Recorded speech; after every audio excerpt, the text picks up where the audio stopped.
What's going on, everyone? Welcome to Movie Emporium's TV review of the HBO original series, Welcome to Derry. This will follow Season 1, Episode 4, which is called The Great Swirling Apparatus of Our Planet's Function, directed by Andrew Bernstein. That's a long title for an episode name, but yeah, that's the name of the episode, The Great Swirling Apparatus of Our Planet's Function. Okay, so I have to admit, I'm happy that they kind of, for the most part, for at least this episode, they corrected the mistakes of why this series is even existing. I thought this was a pretty competent, well-produced. It had some moments. It was a little longer than it needed to be, but it was a fun episode because we got some lore that is pretty important to the idea of what the entity, or glue, as they call it, the Indian Native Americans call it, glue. And so this episode is a lot because it deals with the fact of these people, this Native American group, have been trying to keep this entity at bay for hundreds of years at this point.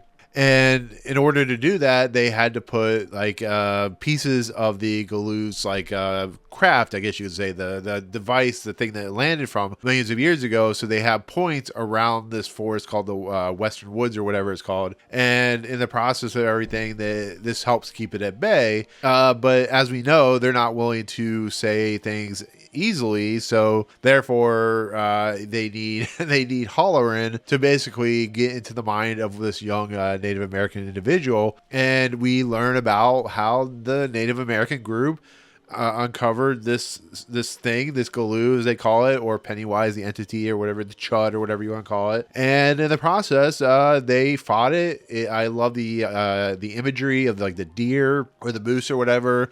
I love the imagery of like the priest and how it feeds on fear. I like the idea that, you know, they kept it at bay. They kept it enclosed until the settlers, the frontiermen, came in and basically corrupted and like basically chaosed everything. And it basically is about how this entity, the more and more power it gains, the easier it is to escape its parameters.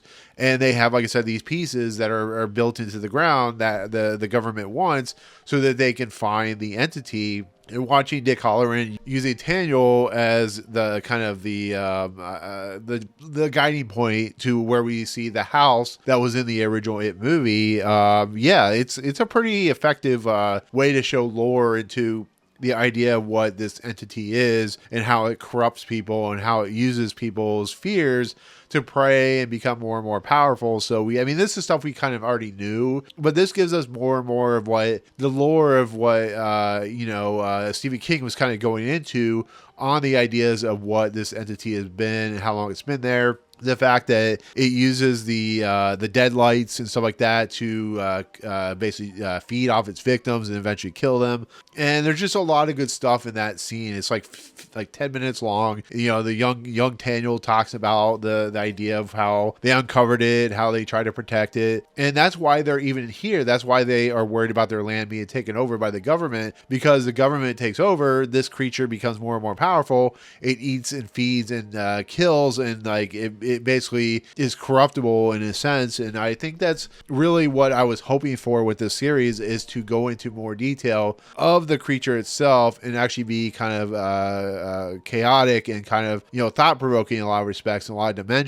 And that's what it does. And I think it does it pretty well in this episode. But once again, the main problem with this episode is the simple fact that the military, I think it would have been much more interesting if the kids kind of found their way into the Native American story and like the police department, which Charlotte Hanlon, who's the Taylor Page character, they start to wonder what's going on, especially because the stuff in the beginning of the first episode, at the end of the first episode, that deals with the kids being basically swallowed whole by the creature and killed, could lead into some really interesting stuff that the military doesn't need to be in here for. You know, you could have Jovan Adepo's character of Leroy Hanlon coming into the mix, and maybe he's on leave, and maybe things are starting to happen, and maybe some forces he works with the police, and that stuff could work. But what you're doing with the idea of the military is you're allowing the military to be kind of this weird excessive force that will unfortunately unleash the creature, or the Pennywise, or whatever you want to call it. And I just don't think it's needed. I think that's what my major issue is with this, is you could have the kids, you can have, Major Leroy Hanlon, and maybe you bring in Dick Halloran. I think it's really weird, but yeah, you have him now.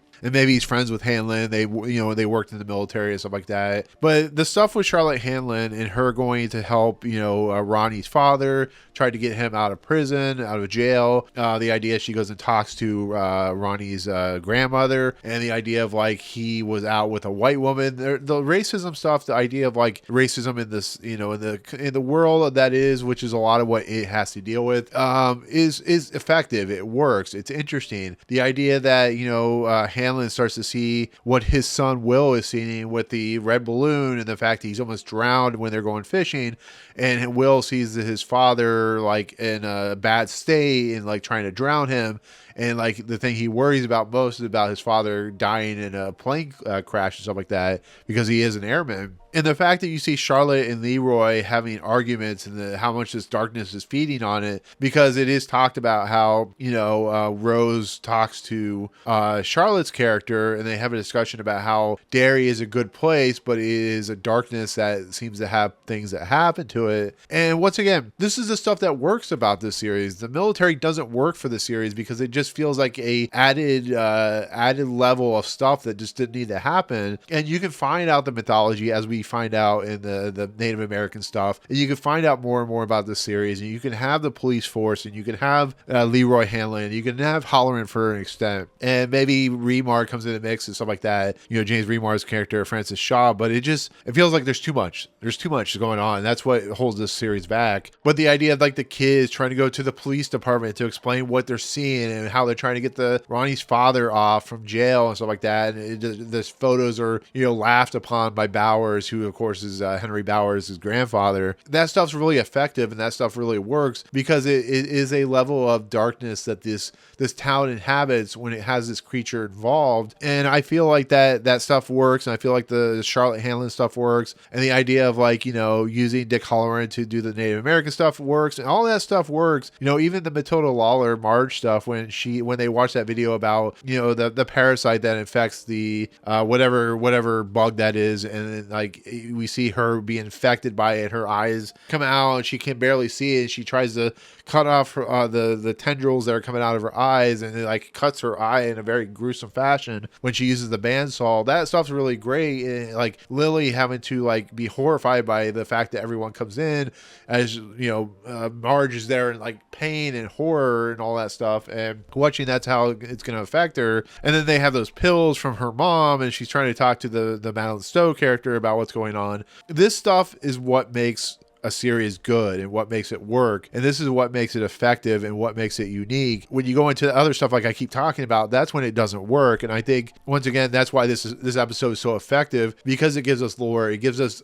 disturbing content, it gives us scary stuff, it gives us the racism that is really effective for this series, because the idea of like darkness in our soul and darkness and what it feeds upon, and how it views the world as a way of like encompassing people and very negativity and all that stuff. I think that's what can help a series like this, because that's what Stephen King has always been going for with the book itself, and the idea of like having the black kid have to deal with like the racism of the white people and all that stuff. And just there's a lot of good ideology in this episode, and a lot of good stuff happening in this episode. And I like, once again, like having just this Leroy Hanlon just like realizing what Will's going through. The only thing I don't like about adding in characters that are part of the lore of the original story, the Stephen King It story, is how Mike Hanlon is handled with his father, and how the Uris family and all these pieces and parts that are kind of like the Bowers stuff and stuff like that. You have to find a way to structure it where it makes sense and where it feels contemporary to what you're going to end up having to portray in the movie, because the ideas of stuff being presented, especially in the last episode, it defies logic and reasoning for the ideas being presented. And therefore, I think it just it feels like you're going into Star Wars territory. You're going into the idea of doing prequel stuff, and you start introducing stuff like, you know, the creature does this, this, and this, or the military's here, and then they're not in it at all in the book. And it's like one of those things where you're just adding stuff that just doesn't get explained at all. And maybe in episode 10, it'll be like the military just dissolves and are disintegrated or whatever, but you can't really have that kind of stuff in a series where you're trying to build upon like the original material and just keep adding new stuff, because it doesn't make any sense. The idea with the Native American stuff feels like it fits, and even though it's not like even though it's not wholly explained, there are bits and pieces in the book that explain what the Native Americans do.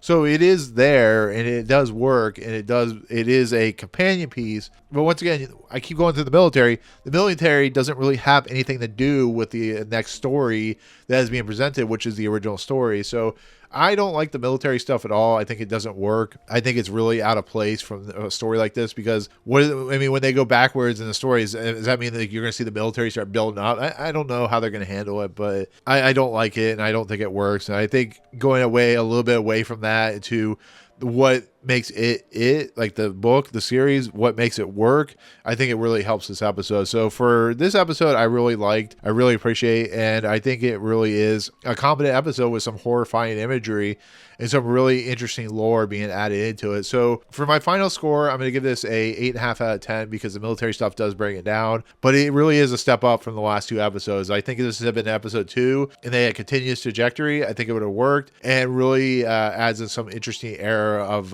lore. But 8.5 out of 10 for this very long titled episode called The Great Swirling Apparatus of Our Planet's Function, which I can only imagine what they were thinking when they came up with that title, but I'm sure that's a lot of words. So anyways, that's my take on this episode. I do appreciate you watching. In the comments below, what do you think of this episode? Did you like it? I know a lot of people like this series so far, but if you didn't like the last two episodes, did you like this episode at least? Tell me why. Tell me why not.